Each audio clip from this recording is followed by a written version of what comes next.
start this is, rather than me going through this stuff, which some of it is self-explanatory, is really to address some of your questions ultimately and start to let you guys steer the conversation a little bit on where you think you have specific questions or we can be most helpful. Specifically, if you have recommendations or suggestions, we're open to it. And if it's regarding something as more foot posts or more patrol cars or hiring more officers or some of the challenges overall, we're happy to discuss all of that stuff in detail, okay? So again, just the parameters are, let's just be honest with where we are, and also let's be respectful. And it doesn't matter if you're respectful to me, but these guys work hard for you. So I will open it up to you guys. Only one person speaks at a time. If you could raise your hand, and we are happy to recognize it. First hand up to that. A question about the statistics. Can you speak up? Question about the statistics. We noticed that shootings overall have increased month over month. However, when you look at the West Side statistics for the various crimes, we see overall decreases except for shoplifting. So is there a correlation between the shootings and the types of crimes? Or how are shootings kind of categorized compared to the overall crimes for the West Side? Okay, I think I'll answer that if everybody understands what they're looking at. Shootings, you'll see three numbers. You'll see non-fatal, fatal, and then victims. Each one, a non-fatal and a fatal means somebody pulled the trigger and hit somebody, struck somebody and injured them. And then the total victims, because sometimes they shoot two people instead of one. So the victims could be higher than the incidents. Shootings, especially in Jersey City, tend not to trend with the other crimes because they tend to occur for the most part among a certain small group of people that are shooting back and forth at each other. So it's not like they're happening for the most part during robberies or during domestic incidents, though we have some of those too, where they would track like assaults and domestic incidents. Our shootings here in Jersey City tend to be among people arguing over corners or small-time drug things or gangs or whatever they're arguing about and tend not to follow. We have, for instance, this year we have one robbery victim shot. Unfortunately, God help us, the man is dead. But that's the one in a robbery victim, not counting drug dealers robbing other drug dealers. So that's why it doesn't seem to track like robberies are going down and shootings are going up, because they're occurring like that. Usually in the context of other illegal activity that's not reflected in those numbers, like drug dealing and gang activity. Okay. Question? Yes. My question is related to what you just said already. In the shootings as well as the deaths, I'm sure you do. At some point, do we have the statistics of the shootings and the deaths that are related to drugs, that are related to gun trafficking? Okay. So I wanted to, this question was specifically around the shootings that were related to gangs and drugs specifically within this subset. Is that correct? Well, now, I'm glad you added gangs. I'm separating all three. Okay. Gangs, gun trafficking, and drug trafficking. Yep. Okay. So it really opens up a really good conversation over here, which I'll share with you, with one of the largest challenges that we have as a police department. Being honest, Yep. two of them are family members. Yep. Yep. My family. Yep. I don't know which ones were those within this. No, I don't okay. want you to deal with that, but Okay, some of us are thank you. here, some of us are here as directly related. Yeah, sure. Okay, so we had an increase at the end of last year, and it was generally regarding specific gangs going back and forth. And sometimes what triggers that is an individual that gets out of jail. There was an individual, for example, that got out of jail, and he was a known shooter in Jersey City. He was a situation, just to give you an added perspective on things that generally don't get shared in the media, but we're going to be talking openly about this. When he did get released, it was notified to the officers in that district that a known shooter was released. So I want you to understand that dynamic. When people are going back and forth on this shooting, what we try to be is somewhat balanced between factual and respectful, regardless of the situation, because somebody is deceased, and that person has a mother, that person has a father, and that person has a family. part of the challenge that we have is that none of these people, or most of these people, it is not the first time that they were incarcerated, and generally not incarcerated for small things. So I will give you an example, specific example, without giving an individual's name, so you understand kind of some of the challenges that we're dealing with. One of the individuals who was shot in the back and forth during that time between October and November, if you look at his rap sheet, he had 7 previous gun charges, meaning that the Jersey City Police Department has arrested this individual 7 previous times for carrying a gun. Now, I know that when the newspapers come out, or when they're shooting back and forth on this sort of thing, ultimately we are to blame, and people say it's the police department ultimately to blame. However, and we have had this conversation, and I'll tell you what we're doing to change it, but we've had this conversation with the prosecutors and the court system, because that day the conversation was, at what point does the person not get out again, okay? 7 gun charges. So I want you to think about how terrifying it must be for that police officer who must run a plate on a car knowing that that guy's been incarcerated 7 previous times for gun charges, and his job is to approach that window. Now let me tell you why those charges aren't necessarily sticking previously. Because there is a shared responsibility in this. This is just the facts of life. And it's not something that is specific to Jersey City. This is a nationwide problem ultimately. So here's what we're seeing ultimately, okay? We are seeing that if there is shooting back and forth, okay, we will see on CCTV cameras that there are witnesses. We will see that. However, we will also see that none of those witnesses from the community want to participate for a variety of reasons why they don't want to come forward and say, yes, that was the individual shooting. That puts us in a very tough position, and you guys may not realize it, but it does, because in society today, if you have a police officer accusing an individual, even out of gun charges, but no witnesses coming forward, it is very, very hard to get a jury conviction. This is a fact of life on where we are today. Absent of that sort of situation, those charges get pled down quite frequently, and then the individual is out, and then retaliation comes back and forth. And that cycle is very hard to break without the community being part of it. And that is a challenge that is an ongoing thing for not just Jersey City, although we experience it day in and day out. And that's something where there's a shared responsibility between the community being a part of actually saying to us, this is an individual and I'm willing to testify. Now the challenge on that is that sometimes that's scary, right? And I could appreciate that component on it. But both of them need to work together ultimately, and that's why we try to build trust ultimately within the police department. Yes? Mayor, Denise Wilkerson. My brother was murdered several years ago, and we were looking for people to do the very same thing that you're talking about. And what we discovered was that they were afraid to. They would come to us with information, we would share it with the police, but there's not much more the police or we could do. Yep. And so, what I guess we should be doing perhaps is to make it information available to let people know that, okay, you can share information confidentially, and if need be, if things get that ugly, maybe there's some witness protection programs or something of that sort that perhaps they're not aware of and they're afraid to do it. So I'm on both sides of that coin. I wanted that information to be shared, but I also saw those people being afraid. And so maybe perhaps information on how they can be protected will increase people coming forward. So can you hear one of her comments in the back over there? Her comments were that she had a family member that was in this exact situation, that was murdered, and she was looking for people to come forward, and she experienced the same exact thing that I just mentioned. And she understands both sides of it, is what she was saying, because people were scared. And her recommendation was regarding the tip line and how we handle that. And we're looking at that, how to improve that so it is more anonymous and there's a larger comfort level with the community in trusting the fact that when somebody calls in. It is anonymous today, and we go through precautions to make sure that you feel that way, although we're looking for 2 things right now on our side that we're doing. Number 1, we are trying to incentivize people. Other cities have done it with monetarily incentivizing people to get in tip lines if it leads to a done arrest. And the other component is extra security that we are working on now.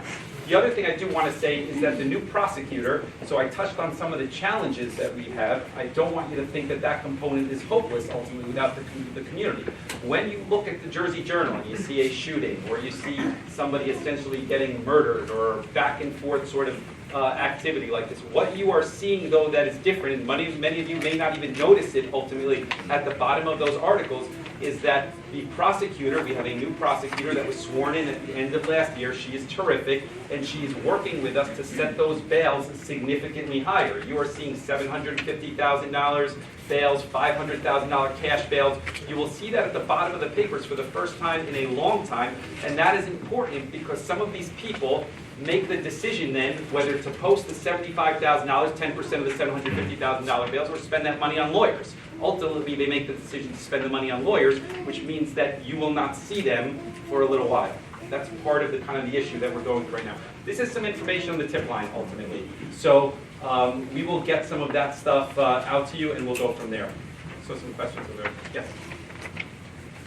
To speak to, you got police officers already. I mean, you say you're gonna hire more. I'm gonna speak from my own personal experience as a drug dealer back in 1992. Okay. The officers were there. Viola was an officer at the time, so was Schaefer, us the soul. But the reason they were so successful, they took the time out to know the community. They walked their vicinity, they rode their vicinity. And they sat and talked to Miss Smith, who was raising her grandchildren, and vice versa. So it gave the community more of a safety net to say, well, I know Schaefer's coming around between 3 and 8. Yeah. So I can tell him and feel safe because I know then he's gonna make sure I'm protected. Or if little John is 10 blocks away committing a crime, he then knows that he belongs with Miss Smith. He knows that he's not a bad child, so he's gonna find another way, opposed to just the combat of, or get the F out of here, of what's being done now. And it's not really community policing. It's one of the problems with the community and police and why they're not on the same court. Everybody feels tough. You got the people feeling like this is my city, I don't have to go anywhere. You got the officers, I'm doing my job, you have to get out of here. Yeah. But it's the way it's being handled. Yeah. It's the way it's being handled. I feel like if we have officers for each shift, whether it be 7 to 3, 3 to 11, 11 to 7, there should be someone out there each shift. And granted, overnight, there should be the patrol cars. It's dangerous. But we know after 12 o'clock, you can ride through Martin Luther King from McAdoo all the way to Community Point and run the red lights. Why? There's no police out there that out. But that's a fact, and it's been happening for years. So, okay, they're flooded in the streets from 2 to 9 or 2 to 10. It's a waste of time. That's not the time. It's not the time. So, And okay. I personally went to police departments when these beefs were going on back and forth. We knew what groups, and were coming through 3 different areas. I know because I was out there, and in return, again, they respect the fact that you were giving back and you cared enough. So it's like, listen, can you please help John try to get into something? No, what am I to do? I'm limited to resources, or when I was able to get the resources to help these people, and it's now it's just like, well, what do we do now? Okay, so let me say the following. So she talked about timing and community policing and visibility during certain times. Did I summarize that essentially? That's really too. I propose a Community. 90-day observation period. Let them just walk the beat for 90 days, each shift. You'll see who belongs where, who's the familiar faces on the block. You'll know, because there's no way you're gonna have 25 people standing in emergency and just ride by. Okay, so I'll bring a couple things, Right. and I appreciate your, I'm sorry for your loss. You know, seriously, that's, right off the bat, a few things. We had way more police officers in Can you speak up so we can We had hear way you? more police officers in 1992, when she's talking about when we had more out on the street. Something I can't ignore, we had way more crime. Everybody, I mean, it was the golden, I know people might have felt, but the crime was double what we're having here in Jersey City today. But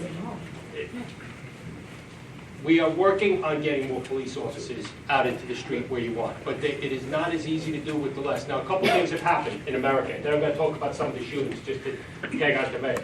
But like, the Jersey City PD went from, before any of us were here, from between 11 and 1,200 officers to 800. When the mayor and I took over, it was 770. Every day, we were hitting a new all-time low. We have hired 150-plus police officers to get it to 801. Right today. Can I highlight one thing on that real quick before you get into that? So that's important because we started at 770, we've hired 150 police officers, and we're at 801 today, okay? That means that we are barely moving forward despite investing in the police department against retirements. Now, when we inherited the department, we were at 770, and the previous administration closed the police academy. So we're a little bit constrained about where else that we can put our officers for training. There is not a spot available in any of these counties surrounding Jersey City that is available that we have not filled. Every single available spot, Jersey City fills. I assure you of that. That said, a class, the only sizes that we are able to get into those are 40 or 50. And we're working with the Attorney General Office right now, and something that Councilman Bogiano has been a champion for, is getting that police academy back online. We had calls on it last week. They're coming up here next week or so. But that is a long process because what we were grandfathered in previously in 2010, once it's closed, it's created new challenges for us going forward. So we are filling those spots. Now, here is the added challenge to filling those spots ultimately, which is something that many in this room can sympathize with, and it touches on something that you touched on earlier. We have made it our mission to make the department reflect the community as a diverse police department, as a diverse community. It's very important to us, and it should be important to you as well. When we inherited the police department in 2013, the number of African American officers in the Jersey City Police Department above the rank of police officer, that's the entry-level position, that's the most basic position, out of almost 800 officers, 770 officers, the number was 1. It wasn't 1%, it was 1. So we have made it our mission to go out and promote and recruit minority officers into the department. If you look at the classes that we are graduating, they reflect better than ever Jersey City. Now, that is a good thing. Let me tell you about the bad thing about that, essentially, is that as we are getting these people, we have an office on MLK with some of our best officers that go out and recruit and follow up, and they're diligent about that, and we're getting better numbers coming in and passing the test.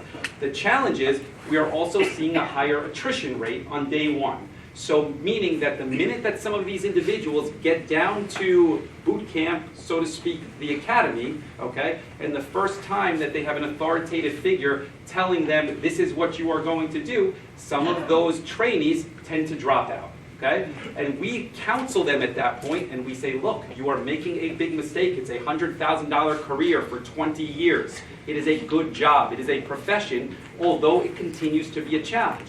Once we lose that spot out of the 40 or 45 that Morris County will give us or Passaic County will give us, we cannot come back and fill that spot with somebody else. It is gone.